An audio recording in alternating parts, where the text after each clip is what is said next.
എല്ലാവർക്കും നമ്മുടെ ചാനലിലെ പുതിയൊരു വീഡിയോയിലേക്ക് സ്വാഗതം. നമ്മളിപ്പോഴുള്ളത് പറവൂരുള്ള ചേന്ദമംഗലത്താണ്.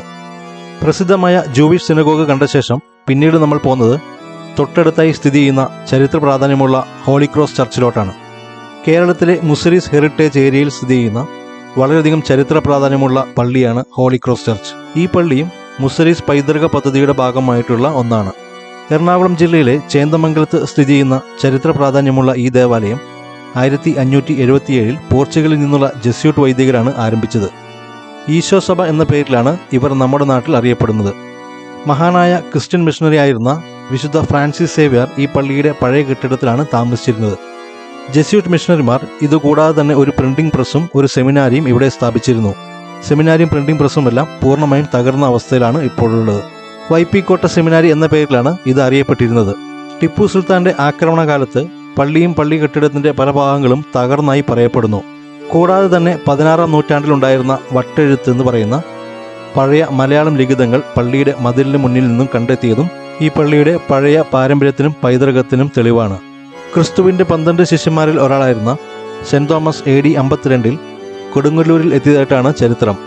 വിശുദ്ധ സെന്റ് തോമസ് ചേന്ദമംഗലത്തും എത്തിയിട്ടുണ്ടെന്നൊരു വിശ്വാസവും ഇവിടെയുള്ള ചിലരിലെങ്കിലുമുണ്ട്. അതിന് പ്രധാനമായിട്ടും പറയുന്ന കാരണം ഇവിടെയുള്ള യഹൂദ സാന്നിധ്യവും അപ്പസ്തോലന്മാർ നിർമ്മിച്ച കോട്ടക്കാവ് പള്ളിയുടെ ഒരു സാമ്യവുമാണ്. തോമാശ്രീക സ്ഥാപിച്ച 7 പള്ളികളിൽ ഒന്നാണ് കോട്ടക്കാവ് മാർത്തോമ സീറോ മലബാർ പള്ളി. പോർച്ചുഗീസ് ക്യാപ്റ്റൻ പെഡ്രോ അൻവാരിസ് കംബ്രാഡിന്റെ സംഘത്തോടൊപ്പം വന്ന ഒരു പോർച്ചുഗീസ് മിഷണറി ചേന്ദമംഗലം സന്ദർശിക്കുകയും 1542 ഗോവയിലെത്തിയ വിശുദ്ധ ഫ്രാൻസിസ് സേവ്യർ ചേന്ദമംഗലത്ത് വന്ന് ദിവസങ്ങളോളം താമസിക്കുകയും ചെയ്തു എന്നാണ് വിശ്വസിക്കുന്നത്.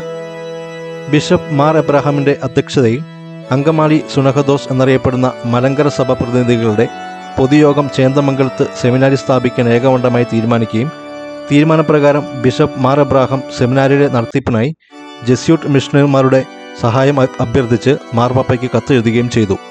ഈ അഭ്യർത്ഥനയെ തുടർന്ന് 1576 മാർപ്പാപ്പയുടെ സന്ദേശവുമായി ഒരു ജെസ്യൂട്ട് വൈദികൻ അലക്സാൻഡോ വിലിഗാനി കേരളത്തിലെത്തുകയും ചെയ്തു. അദ്ദേഹം കൊച്ചി രാജാവിൻ്റെയും ബിഷപ്പ് മാർ എബ്രഹാമിനെയും സന്ദർശിക്കുകയും അവർ ഇരുവരും തങ്ങളുടെ അധികാരപരിധിയിൽ പ്രവർത്തിക്കാൻ ജെസ്യൂട്ട്മാർക്ക് അനുമതി നൽകുകയും ചെയ്തു. അങ്ങനെ 1577 ചേന്ദമംഗലത്ത് വില്ലാർവട്ടം കുന്നിന് സമീപത്തുള്ള വൈപ്പിക്കോട്ടയിലാണ് ജെസ്യൂട്ടുകളുടെ ഇന്ത്യയിലെ ആദ്യത്തെ കേന്ദ്രം സ്ഥാപിതമായത്. കൂടാതെ ഈ കേന്ദ്രത്തിനോടൊപ്പം തന്നെ ഹോളി ക്രോസിന്റെ പേരിൽ ഒരു ചാപ്പൽ ആരംഭിക്കുകയും ചെയ്തു. അങ്ങനെ 1577 ഇന്ത്യയിലെ ആദ്യത്തെ പ്രിന്റിംഗ് പ്രസ് വൈപ്പിക്കോട്ടയിൽ ജെസ്യൂട്ടുകൾ ആരംഭിച്ചു. സ്പെയിനിൽ നിന്നുള്ള ജോൺ ഗോൺസാൽവസ് എന്ന ഈശോ സഭയാണ് പത്രത്തിനു വേണ്ടി മരത്തിൽ നിന്നും ആദ്യമായി അക്ഷരങ്ങൾ കൊത്തിയെടുത്തത്. 1588 ഡോക്ട്രീന ക്രിസ്റ്റീന എന്ന പേരിൽ ഒരു ക്രിസ്ത്യൻ മതബോധന ഗ്രന്ഥം ഇവിടെ നിന്നും തമിഴിൽ അച്ചടിച്ചു. ഈ മതബോധന ഗ്രന്ഥമാണ് ഏതൊരു ഇന്ത്യൻ ഭാഷയിലും അച്ചടിച്ച ആദ്യത്തെ പുസ്തകമെന്ന് ജെസ്യൂട്ട് ചരിത്രത്തെക്കുറിച്ചുള്ള പുസ്തകം മലബാറിലെ ജെസ്യൂട്ട്സ് പറയുന്നത്. ഇവിടെ അച്ചടിച്ച ആദ്യ പുസ്തകമായ ഡോക്ട്രീന ക്രിസ്റ്റീമിൻ്റെ ഒരു കോപ്പി സോർബോൺ യൂണിവേഴ്സിറ്റി ലൈബ്രറിയിൽ ഇപ്പോഴും സൂക്ഷിച്ചിട്ടുണ്ട്. ഇതാണ് പ്രസിദ്ധമായ വൈപ്പിക്കോട്ട സെമിനാരി. വൈപ്പിക്കോട്ട സെമിനാരിയെല്ലാം ഏതാണ്ട് പൂർണ്ണമായും തകർന്ന അവസ്ഥയിലാണ് ഇപ്പോഴുള്ളത്. പോർച്ചുഗലിൽ നിന്നുള്ള ജെസ്യൂട്ട് പുരോഹിതന്മാർ സ്ഥാപിച്ച ഒരു ആശ്രമത്തിൻ്റെ ഭാഗമായിരുന്നു വൈപ്പിക്കോട്ട സെമിനാരിയും. റോമൻ കത്തോലിക്ക സഭയുമായി ബന്ധപ്പെട്ട ചടങ്ങുകളും ആചാരങ്ങളും വൈദികരെ പഠിപ്പിക്കുന്നതിനുള്ള ഒരു കോളേജായിട്ടാണ് ഈ സെമിനാരി പ്രവർത്തിച്ചിരുന്നത്. ചേന്നാട്ട് മഹാവിദ്യാലയം എന്ന പേരിലും അറിയപ്പെട്ടിരുന്ന ഈ സെമിനാരിയിലാണ് കേരളത്തിലെ ആദ്യത്തെ അച്ചടിശാല ഉണ്ടായത് എന്ന് കരുതപ്പെടുന്നു. ഒരു യുദ്ധത്തിൽ ഇത് ഏതാണ്ട് പൂർണ്ണമായും നശിപ്പിക്കപ്പെട്ടു. ഇപ്പോൾ അവശേഷിക്കുന്നത് സംസ്ഥാന പുരാവസ്തു വകുപ്പിൻ്റെ കീഴിലുള്ള ഈ പഴയ കെട്ടിടത്തിൻ്റെ ഒരു ഷെൽ മാത്രമാണ്.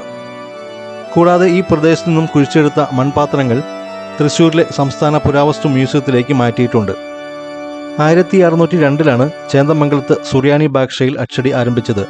അന്നത്തെ 8ാമൻ ക്ലമന്റ് മാർപ്പാപ്പയാണ് സുറിയാനി അച്ചടിക്കുന്നതിനുള്ള യന്ത്രങ്ങൾ ചേന്ദമംഗലത്തിന് സമ്മാനിച്ചത്.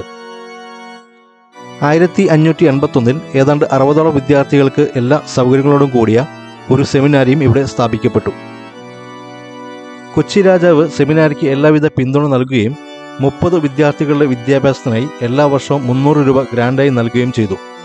ചേന്നോത്ത് കോളേജ് എന്നറിയപ്പെട്ടിരുന്ന വൈപ്പിക്കോട്ട സെമിനാരിയാണ് ഗവൺമെന്റിന്റെ ഗ്രാൻഡിൽ ആദ്യമായി പ്രവർത്തിച്ച സ്ഥാപനം. ചേന്ദമംഗലം ജൂവിഷ് സിനഗോഗിൻ്റെ ഒരു കംപ്ലീറ്റ് ഹിസ്റ്ററി വീഡിയോ നമ്മുടെ ചാനലിൽ അപ്ലോഡ് ചെയ്തിട്ടുണ്ട്. നിങ്ങൾക്ക് കണ്ടു നോക്കാവുന്നതാണ്. അപ്പോൾ വീഡിയോ കണ്ട എല്ലാവർക്കും വളരെയധികം നന്ദി. നിങ്ങൾ ആദ്യമായിട്ടാണ് നമ്മുടെ ചാനൽ കാണുന്നതെങ്കിൽ ഒന്ന് സബ്സ്ക്രൈബ് ചെയ്യുക. കൂടാതെ മറ്റുള്ളവരിലേക്കുമെല്ലാം ഒന്ന് ഷെയർ ചെയ്ത് കൊടുക്കുക. നമുക്ക് മറ്റൊരു പുതിയ വീഡിയോയുമായി വീണ്ടും കാണാം. അതുവരെ എല്ലാവരും ടേക്ക് കെയർ. ബൈ.